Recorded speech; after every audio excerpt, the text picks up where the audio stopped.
how difficult or how much of an added degree of difficulty is there preparing for West Virginia when this current team this year when there's only one game to look at? Yeah, it's hard preparing for them anyway because it's difficult to simulate, especially this year, their size, their athleticism, their strength. They're a pretty big team, especially if they start the way they started the last game.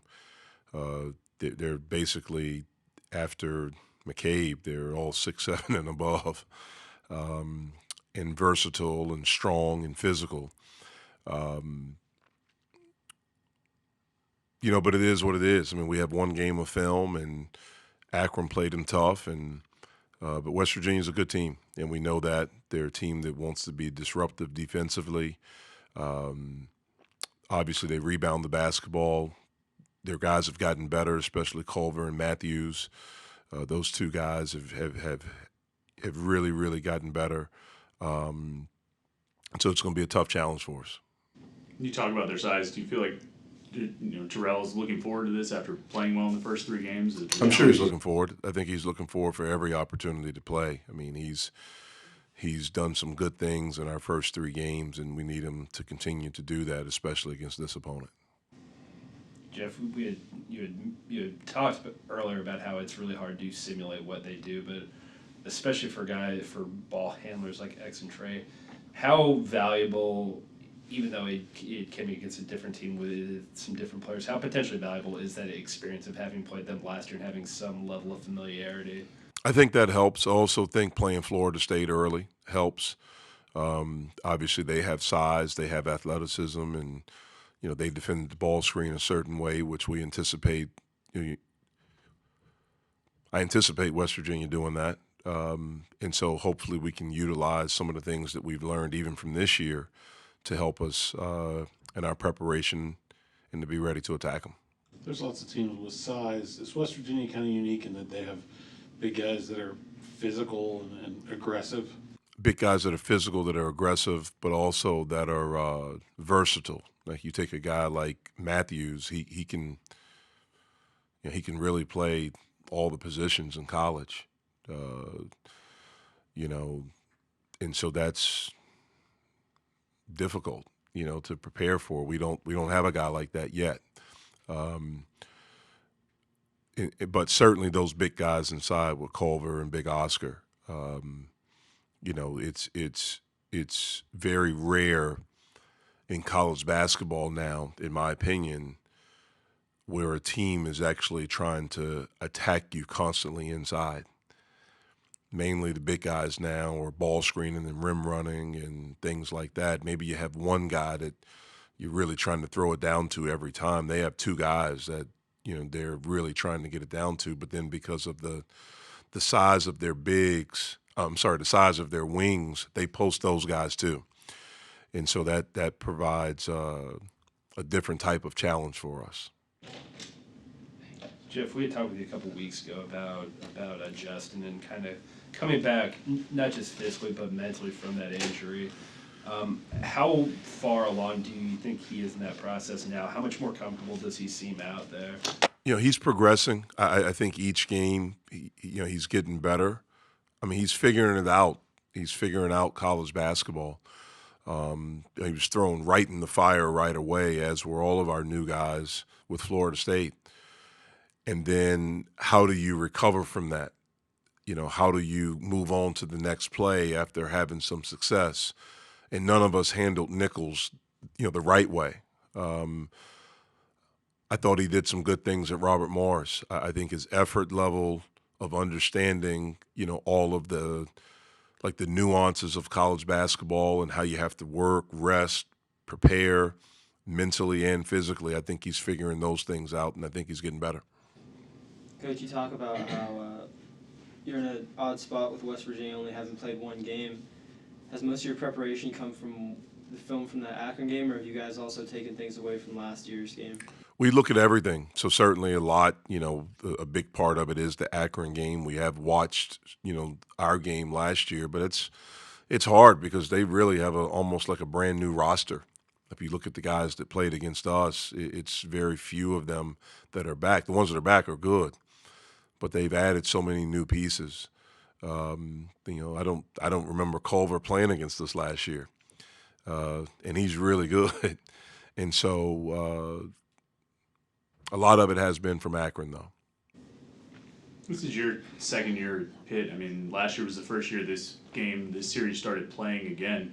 So, I mean, there's not a lot of history for the individuals, players and coaches. But it seemed like last year's game was pretty physical and even chippy at times. I mean, was there energy in the rivalry, energy of sort of playing this backyard brawl that it just kind of came naturally? Yeah, it seemed like it. It seemed like it. I mean, it was a very, very physical game, very physical. And certainly they have a great home court, and their crowd was, really into the game. And I thought both teams fought and competed. But it was a really, really physical game.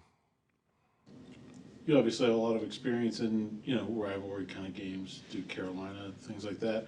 What is this game different because it's not a conference game anymore? It comes early in the year. It doesn't quite mean as much. I mean, for the end result of the team's seasons, does it make it different in your opinion? Different than Like at Duke, Carolina. well, I don't think anything compares to that.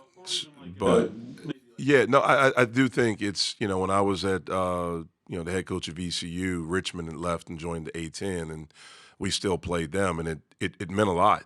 It meant a lot. The game was played early, but it meant a lot, to the people, to the fans, to the students, to certainly the coach. I mean, everyone. It meant a lot, and so I do think this means a lot to people. I think it means a lot to us. I'm sure it means a lot to them. I know it means a lot to our fans, and so it still is it's a big game. It's a huge game, and it's a game we want to win. What's your assessment through 3 games of Xavier and how he's played this season? I don't think he's played as well as he's capable of playing. He's he hasn't shot it as well, but the decision making has been just okay. I thought he did a really good job, especially in the second half against Robert Morris. I thought he controlled the game, and I thought he did some things down the stretch against Florida State. But I think he would even tell you he hasn't played as well as he's capable of playing, as well as we know that he can play. And, we need him to do that. Does it seem in some ways like he's trying to do too much, or he's pressing a bit? I mean, how much of what you see him struggling with maybe ties into that? Well, I don't think he's played bad. I just don't think he's played as well as he's capable of playing. I think some of it has to do that defenses are geared up even more for him right now. We have a lot of unknowns. Some of it has to be right away, the competition right away. Florida State being the first game, they really tried to take the ball out of his hands. And so some of it has to do with the way that he's been schemed. When a young player like him is coming off the season that he had, with all the accolades and even externally with some NBA talk, how do you approach a guy like that more from a mental standpoint, or are you a little more hands off? No, everyone has to stay in the moment. That's the bottom line. You can't get caught up in the noise, and you can't start. And I'm not saying he's doing it, but no player can get caught up in the noise or thinking that you've arrived, because the moment that happens, you're beat. Because the thing that you have, Xavier has, all of our guys, is that you have hunger. And if you allow that to be gone, then you're not as good, because it's one of the things that made him really good, that has made him really good, is that he had this hunger just to go after you, to go after everyone, wasn't afraid of anything, and things like that. And so sometimes with young people especially, if you have some success and people are saying things about you, you have something, some form of success, then, maybe it can make you soft. I'm not saying that's happened with him, but I've seen it happen before, and it's our job to make sure that doesn't happen with any of our guys.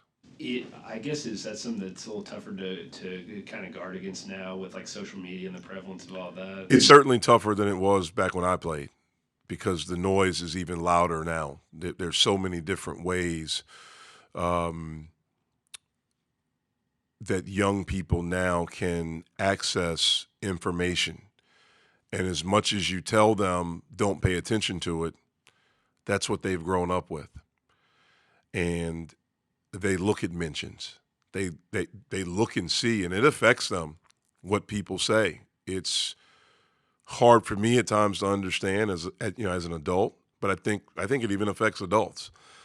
And so it is a different. It is different. It's very different, but you have to be able to adapt and adjust and be able to communicate and get young people to understand that they need to be in our moment and listen to the voice inside of our locker room. I remember you talking about that after the Nichols game too, and I was wondering, I mean, did you ever consider, would you consider a, social media policy, even maybe just during the season of No. guys stay off it? No, that's their right. It's not my job to tell them that they can't be on something. Now, if they don't handle it right, or if they are not responsible, one of the things we try to do is teach them how to be responsible with social media. But I don't think anyone's telling a regular student to get off of it. And these are student athletes. Just because they play, it doesn't mean they don't have the same rights. So that's not something I would do. I'm not saying that coaches don't do that, and they're right with whatever they do. It's what they believe, but that's not something that I believe in. Terrell's played pretty well the last couple of games. This feels like a game where you might need more than one big guy to go to battle. What have you seen from Hamilton so far, or what might you like to see more from him going forward? Well, certainly to rebound more, defensive rebound more. I think he's done a good job. I thought he did some good things against Florida State, but both he and Kareem and Terrell, all three of them, we need them to play big, physical. We need them to rebound and protect our basket.